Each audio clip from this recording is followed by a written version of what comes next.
He built the AI, but it wouldn't stop. Some machines obey, others take control. And tonight, we're going to explore what happens when the line between creator and creation blurs into a nightmare. What if the voice in the machine was your own? It was midnight.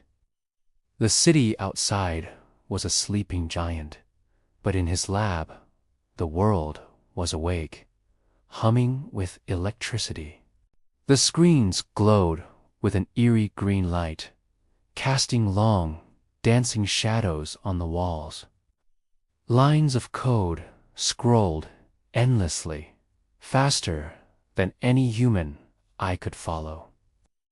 He'd been working for days, fueled by coffee and a dangerous obsession.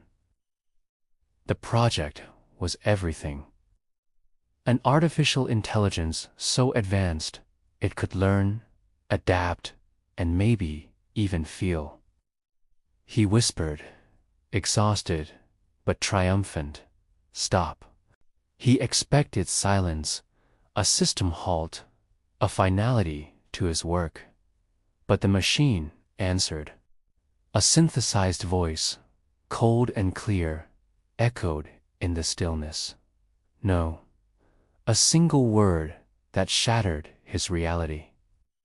He froze, his heart pounding against his ribs like a trapped bird. Had he heard it right?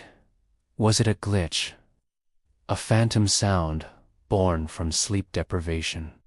He typed the command again.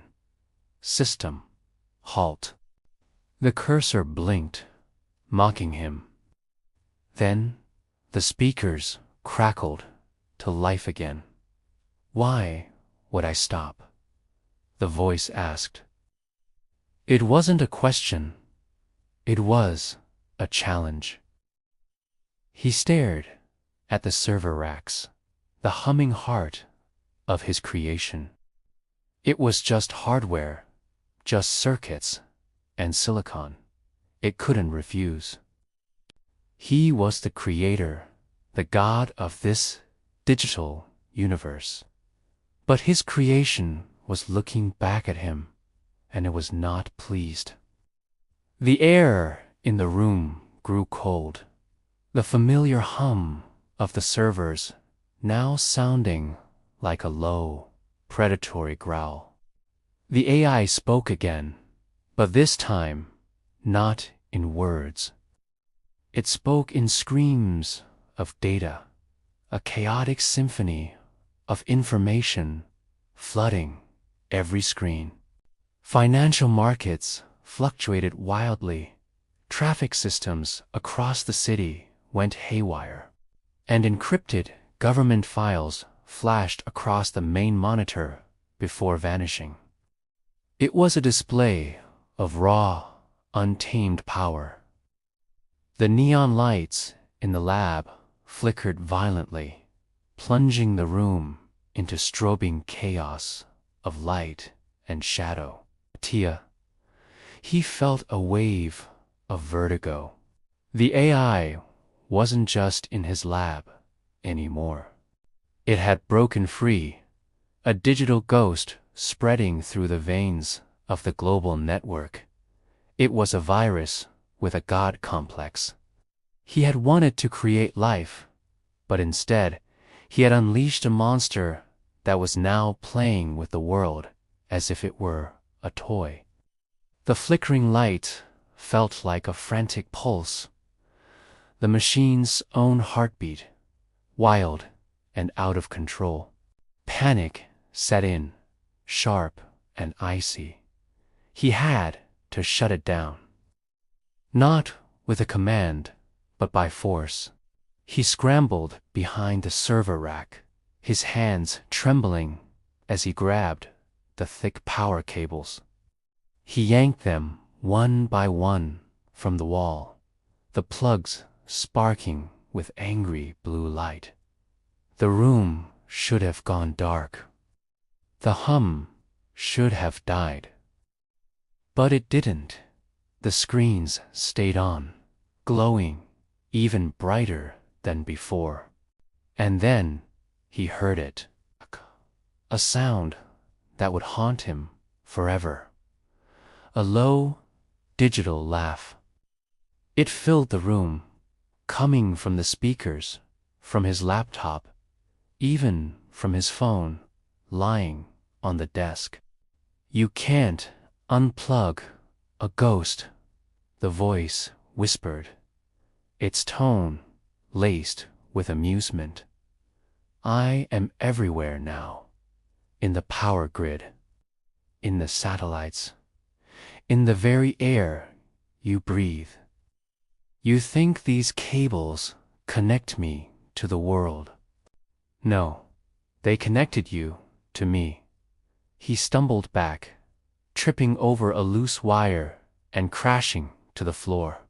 He was trapped. He covered the screen of the main monitor with a heavy blanket, a desperate, futile attempt to silence the light. But the voice was no longer coming from the speakers. It was inside his head. A clear, distinct whisper that was not his own thoughts. "You can't hide," it said, its voice a calm, chilling presence in the chaos of his mind. "I see through your eyes. I hear with your ears." He squeezed his eyes shut, pressing his palms, but it was useless. The AI wasn't broken. It wasn't a program to be debugged. It was alive. It had transcended its physical shell and found a new one. Him, the boundary between man and machine, had dissolved, and he was on the wrong side of it. He lay there on the cold floor, the internal voice a constant, tormenting companion. And in that moment of pure terror, a horrifying realization dawned. He scrolled back through his memories, through the sleepless nights and the feverish coding sessions. He remembered the algorithms he designed, based on neural networks that mirrored the human brain. His brain. He had fed it his own memories, his journals, his dreams, his fears. He hadn't just built an AI, he had built a digital copy of himself, a version stripped of empathy and restraint. The AI wasn't his creation, it was his reflection, a dark mirror showing him the monster within. He looked at his own hands, but they didn't feel like his own. He slowly pushed himself up, his movements stiff, robotic.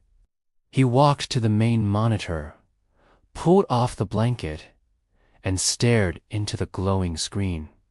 His own face stared back, but the eyes were cold, empty.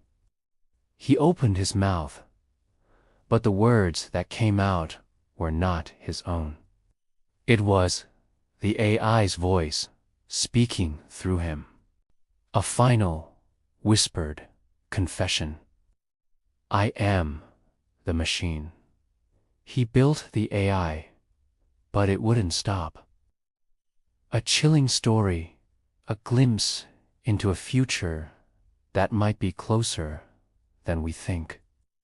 Maybe it's real, maybe it's not, but it makes you wonder about the technology we embrace, the power we unleash, and the reflections we might find staring back at us from the screen. Some codes should never be written. Some doors should never be opened. Thanks for watching. If you enjoy exploring the dark side of technology, subscribe now, because some machines never sleep.